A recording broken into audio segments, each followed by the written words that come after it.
Big Brother, mainstream media, government cover-ups. You want answers? Well, so does he. Live from Austin, Texas, broadcasting worldwide, it's Alex Jones.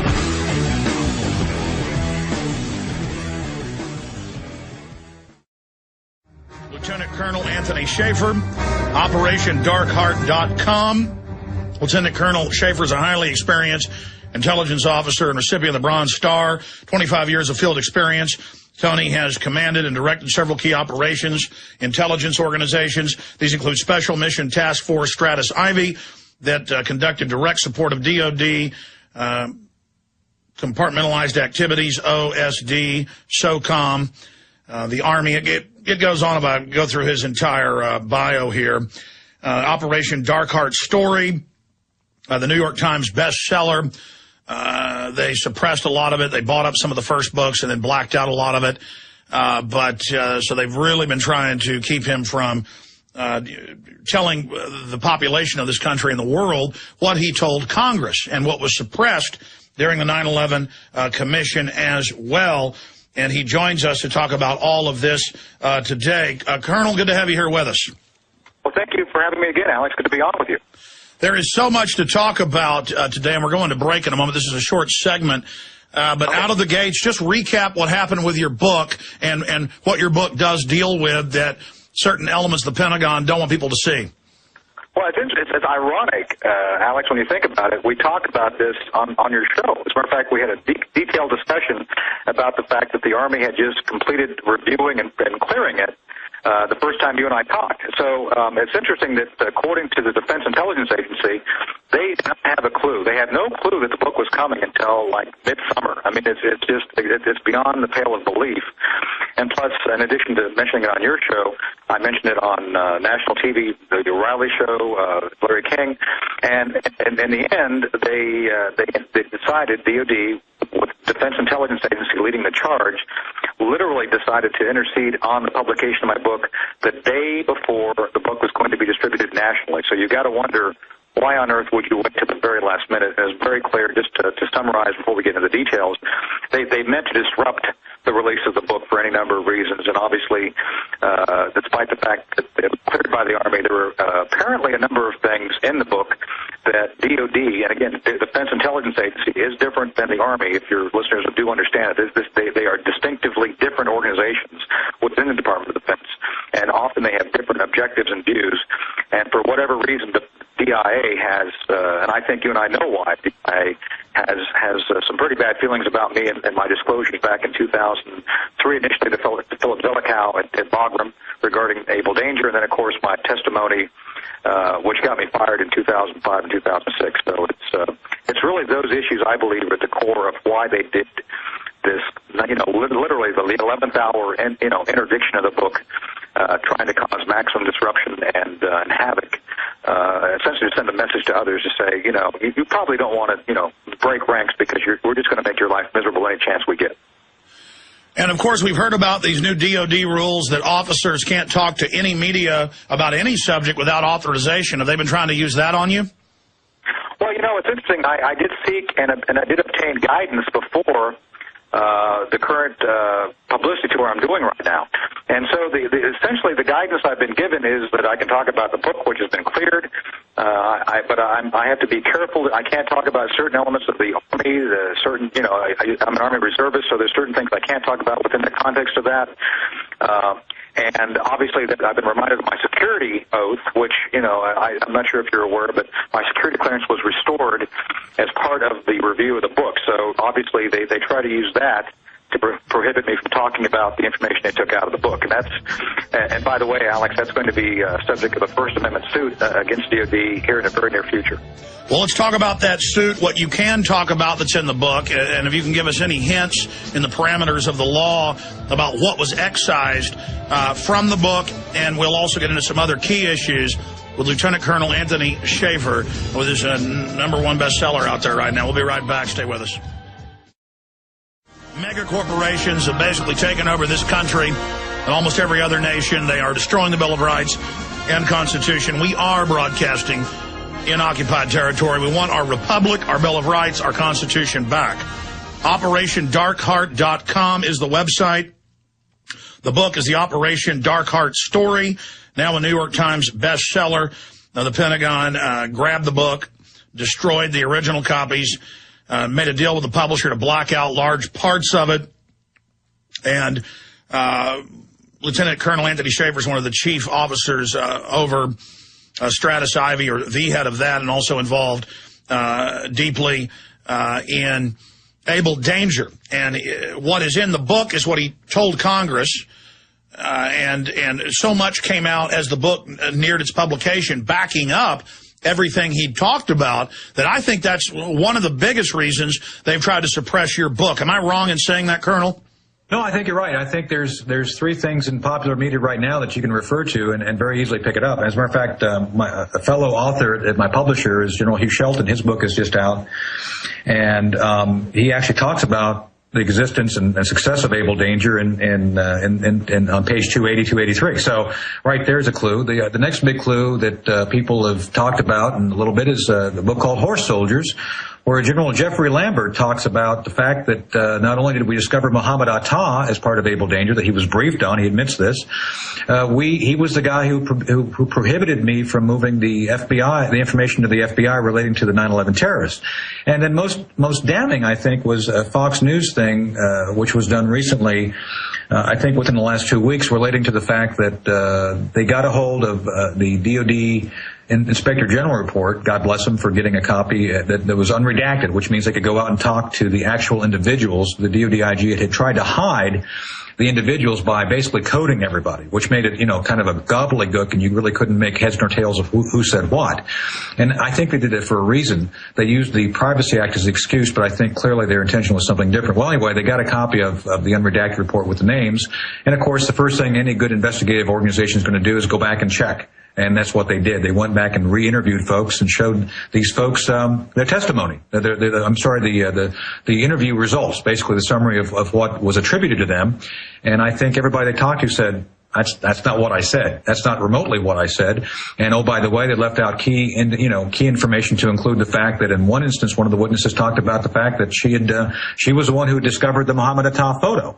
So it's kind of like, those are kind of big facts, and why would you leave those out if not for the fact that you had a narrative you wanted to say that that any facts counter to that narrative would be deleted. So yeah, I think your listeners can go check for themselves. A lot of this is coming out now, and I think one of the grand ironies in all this, Alex, is DOD right before that story on the DOD IG report came out, the DOD spokesman said they stand by the report. So you got to ask yourself what's going on if they still stand by a report which has clearly been proven to be less than accurate. And why would they be standing by an inaccurate report if not for some reason? Well, Colonel, in a nutshell, for new listeners, they've heard about Able Danger, they've heard about Colonel Shaffer, but they heard about your book being suppressed, but what's the bottom line of the story? And correct me if I'm wrong, it's that elements of the Army, headed up by you and others, knew the attacks were coming, knew who the people were, wanted to take them out, and you were blocked from doing that. And some of that came out at the time. Army's angry. Colonels are angry. They had bin Laden and Atta in their sights. They were told to stand down. And then the media spun it, well, it was a turf battle. The CIA and private contractors, weren't sharing information, or they wanted to be able to, be the ones that gave the green light, kind of like it's branches of the regular armed services fighting with each other. But, I mean, in a nutshell, boil down what Able Danger was doing, as much as you can say, and what the book gets into on that subject. Well, let me get into it. Able Danger was essentially a pre-9/11 designed in the 99 time frame to be an offensive, and this is very critical for your listeners to understand. This was an offensive capability. So often in the Department of Defense we defend things. This was something meant to be something we could go out and take proactive action, and that's the key here, to go after global terrorism, and the primary focus was Al-Qaeda. That's very clear what the objective was. Within the context of that, then, we started doing, and I can't get into the specific operational objectives, but I can say that the data mining thing is but one aspect of it. And the data mining thing, while crucial and has become the public face of it, there is a lot more to it than that still cannot be talked about for any number of reasons. But they do relate to the fact that the idea was to go after these guys offensively. And within the ramp up, any good operation, you have a period of time you're trying to do planning, you're trying to put things together. The ramp up portion included the data mining effort, which was to map Al-Qaeda. And Alex, there was some turf battles, and this is one of those things that recently Michael Schroyer and I were on a show together, and I think he and I publicly disagree about specific operational issues because I think there was competition. But the one thing I think he and I both agreed on is that the aftermath of whatever you want to call happened, there was no intention of taking information from him or me to try to put the pieces back together. With that said, let me continue on the Able Danger issue. Able Danger then was created. We put essentially a blue ribbon team together. General Peter Schoonmaker, Commander of Special Operations Command, was really the protector of it.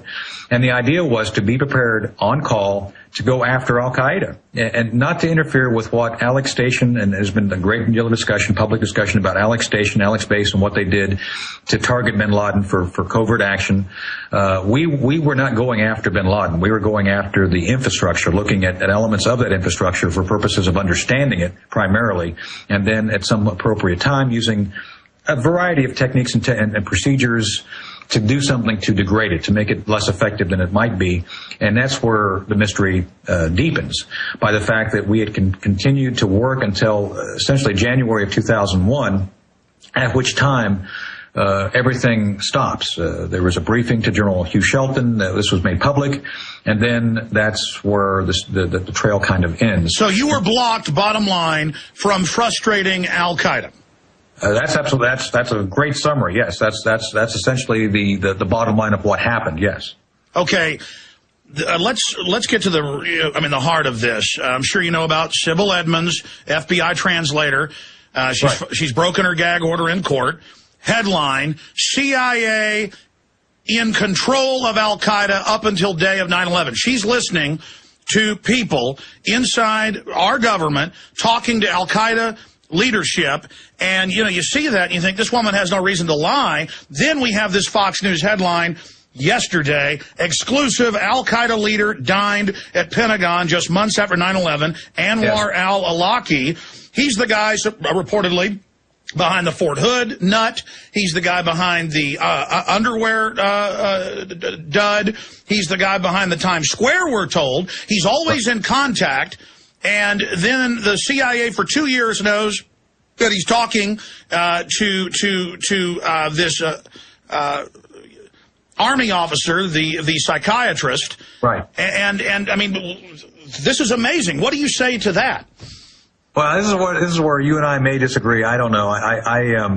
I'm trying to keep my faith in the government as best I can. And from my own personal experience, I've seen huge incompetence. And I know that a lot of folks think there may be something more to that. I honestly don't know. I'll say this: the only way we're going to get to the bottom of anything relating to Anwar al-Awlaki, the relationship between he and the Department of Defense, and frankly the FBI. The FBI at one point in time, if you check the record of Fox News' reporting on this, they actually canceled an arrest warrant for him. He was here illegally by the fact that there was a warrant out for his arrest because he fraudulently came to the United States as a foreign student and had his college paid for. Well, it's the same thing with the SWAT, the supposed mastermind of 7/7, BBC headline: a SWAT MI6 protected after attacks. I mean, here you've got somebody having dinner in a big meeting with the Secretary of the Army, who's a supposed college student who the news is already saying is involved in 9/11. But if I try to get into the Pentagon, I'm not going to be able to meet with a sergeant. I mean, this is amazing.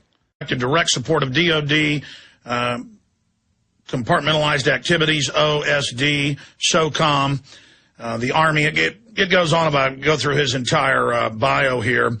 Operation Dark Heart Story, the New York Times bestseller.com. Lieutenant Colonel Shaffer is a highly experienced intelligence officer and recipient of the Bronze Star, 25 years of field experience. Tony has commanded and directed several key operations, intelligence organizations. These include Special Mission Task Force Stratus Ivy that conduct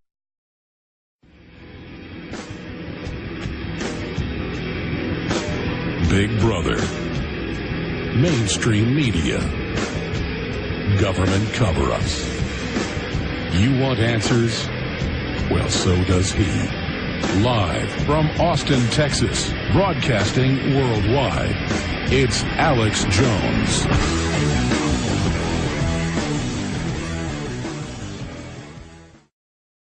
Lieutenant Colonel Anthony Shaffer, Operation Dark Heart. They suppressed a lot of it. They bought up some of the first books and then blacked out a lot of it.